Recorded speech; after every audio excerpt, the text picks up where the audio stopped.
Hello everyone, this is Bharti. Today I am going to talk about protein. Protein is made up of amino acids. It is one of the three macronutrients along with carbohydrate and fat. Here we are going to see what are the functional properties of protein.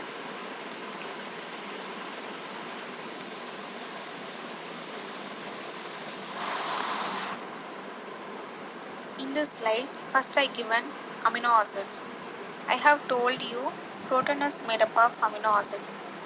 Different food of protein give different amino acids. There are 22 genetically encoded amino acids. In this, 9 are essential that we can get it from our diet. Remaining are non-essential amino acids. Next one is component. Protein is a component of every cell, tissues, organs in our body. Next I given complete protein. Complete protein, as the name suggests, complete or whole protein that contain an adequate proportion of each of 9 essential amino acids which is necessary for human diet. For example, poultry, fish, egg, milk, cheese and yogurt. Then last one is the high protein diet. High protein diets such as red meat, full fat dairy product contain high level of saturated fat. That food can increase the amount of bad cholesterol in our body.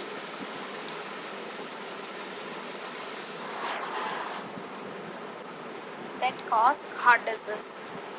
Like that, in people who are suffer from kidney disease, if they consume high protein diet, they put on extra strain on the kidney. If you want to follow high protein diet, it is more advisable to talk with your nutrition before going to follow the high protein diet. Next one is the enzymatic catalyst. What is enzyme?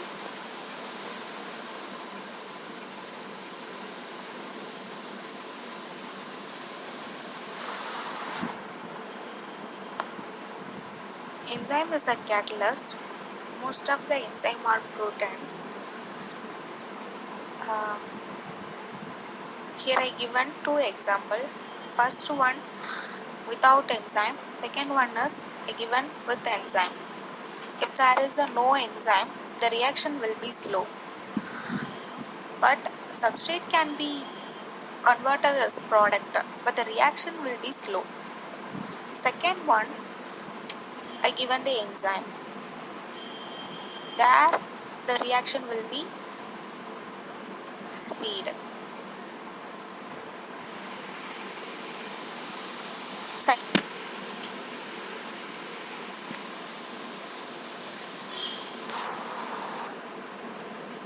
Next slide is transported protein.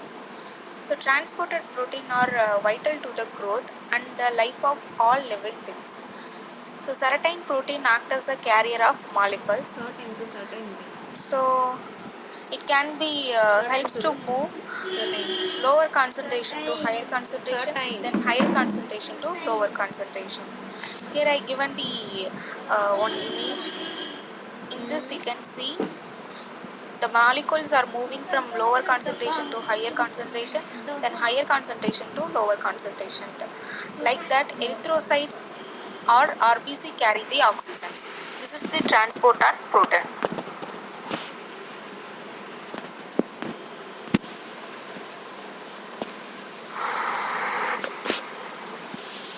Third one is nutrient of protein. Nutrient of protein we can divide it into two part. One is plant based, another one is animal based. Plant based sources are beans, vegetables, nuts, etc. Animal based sources are meat, poultry, egg, etc. Here I given the two major protein.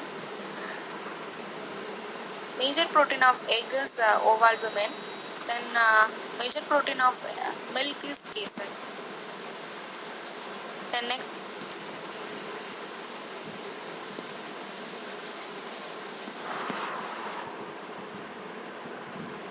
fourth functional property is coordinate motion.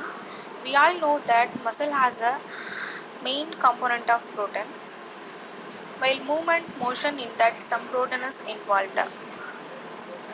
So பார்த்தோம் அப்படின்னா chromosome வந்து ஒரு மெட்டாபேஸ்லேருந்து அனாபேஸ்க்கு வந்து transfer ஆகுது அப்படின்னா so அது வந்து திரும்ப ரெப்ளிகேட் ஆகிட்டு திரும்ப வந்து வெளியே வரும். அந்த ஸ்டேஜ் அனாபேஸ்லேருந்து திரும்ப வந்து மெட்டாபேஸ்க்கு வர்றதுக்குமே வந்து இந்த ப்ரோட்டீன் பர்டிகுலர் ப்ரோட்டீன் தான் வந்து ஹெல்ப்ஃபுல்லாக இருக்குது. ஸோ இதுதான் வந்து கோஆர்டினேட் மோஷன் அப்படின்றது. So next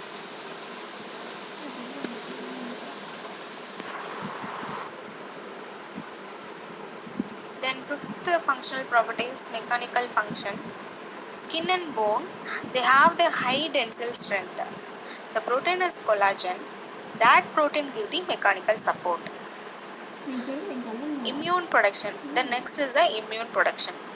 The protein is the important resource for enhancing the immunity because it helps to form the cell that operate the immune system.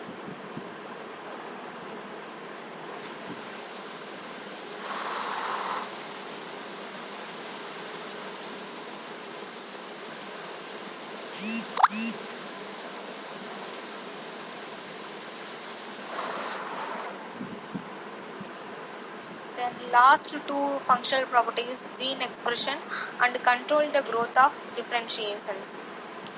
Gene expression mean gene is encoded the protein is decoded the cell function. So that thousands of gene is expressed in a particular cell to determine what that cell can do.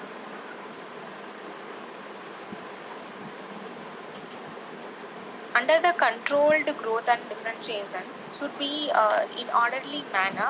There has to be sequential expression. For example, bacteria, if there is a need of certain protein, other gene are expressed.